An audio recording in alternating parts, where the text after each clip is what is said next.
Over and over again, those dearest to me in my formative years, the ones who delivered the most fatal blows to both my heart and life, have matched each other with one single feedback: you weren't worth it. And until I met God at all, I trusted that feedback to be truth, in all its devaluing and all its condemnation of me. At times, I even participated in my own oppression. After all, everyone can't be wrong, right?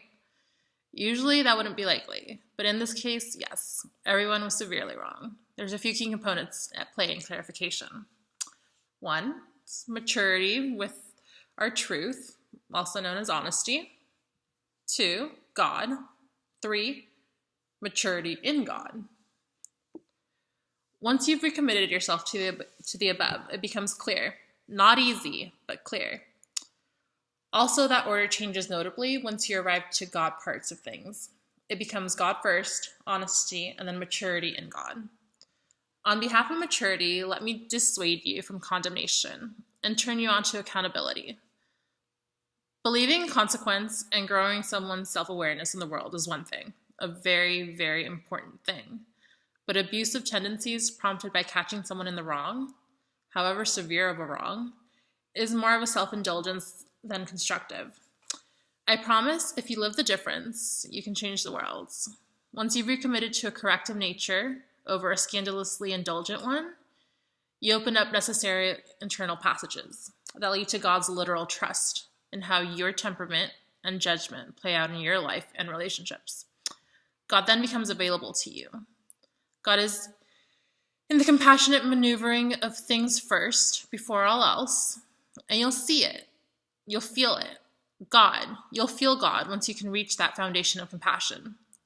As foundations go, the upward building patterns continue endlessly. But as a start, up next comes maturity in God. We stay here for a while, given it's an impossible skill to perfect. We only seldom move on in this lifetime any further up the building blocks. And even if we reach some next level of godly influence, we still work on perfecting our maturity in God continuously. We often say that's life to refer to the endlessness of this phase's effect in our self-control until the day we transition. That saying itself shows acceptance, when not used dismissively. At times, we might even practice maturity and seek God's process simultaneously, and even think to ourselves that it's maturity in God. Being able to stand corrected in those occasions, it's a priceless and soul-saving attribute. It's humility in its only important form.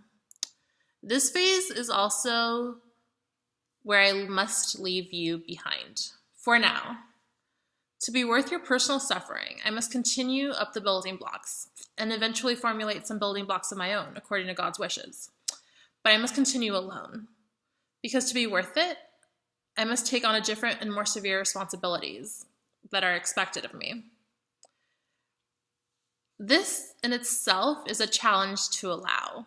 If you've gathered nothing else from my life, you've probably noticed that much. Everyone feels the need to do something about it. Not only must you trust that I'm meant to continue without you, but I should continue at all, and more skeptically, that I'm able to follow through with such a delicate task. Matters of eternal life, salvation, and reaching glory at some point, to name a few of the end goals. But so far, I just want to be worth your suffering. So what makes me worth your suffering, and how does that new phase of me alone help prove and achieve this redemption, your redemption? Because here, I address God directly and constantly, for me and for you, in hopes of reaching explanations, clarities, and validations for not only why we are suffering and how to deal, but what's next for this temporary chaos with what now? Or even more to the point, what now, God? Do I have to reassert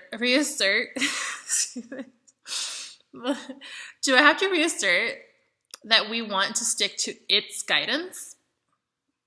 God. Did we or did we not learn our lesson in the dark? To love light, to live in light, and to love to live in light. So here I leave you with the excitement of the unknown future. Many numbered paths are possible, but finite experience is yet to be lived and determined. I'm excited for us to explore our many intersecting paths alongside God's reality and also in its guidance. We will stumble, but never will we fall for what seemed like forever again. That's up to, God damn it. Sorry. Oops. That's up to us together to uphold. And that's where we meet again. Because my path is leading me to give, deliver, and hand over the world back to God. I imagine it to be my greatest gift to God, giving it back to its people, as it was always meant to be. Delivering you guys with the strengths acquired during your time apart from God, but freeing you from the bondages of darkness. Some of you know what I mean more than others have yet to conceptualize. The strengths that make you leaders, radical thinkers, creatives, and my favorite, healers. What's the catch to this climactic delivery? You must finish delivering yourself as a whole. I cannot do that for you. And once you get there, you'll realize how everyone is currently wrong, but on their way to understanding. An understanding that will make everything and anything worth it. But for now, just the mere consideration of God in everyone's mind makes me worth it. And that alone is enough for 100 lifetimes.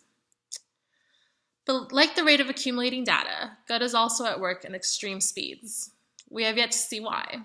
Climate change and sustainability, ? Human cruelty and disassociation with self as at a terrifyingly all-time high, ? World War III on the horizon, ? All the Trumps in charge around the world, ? Or something beyond we simply don't have access to as common folk.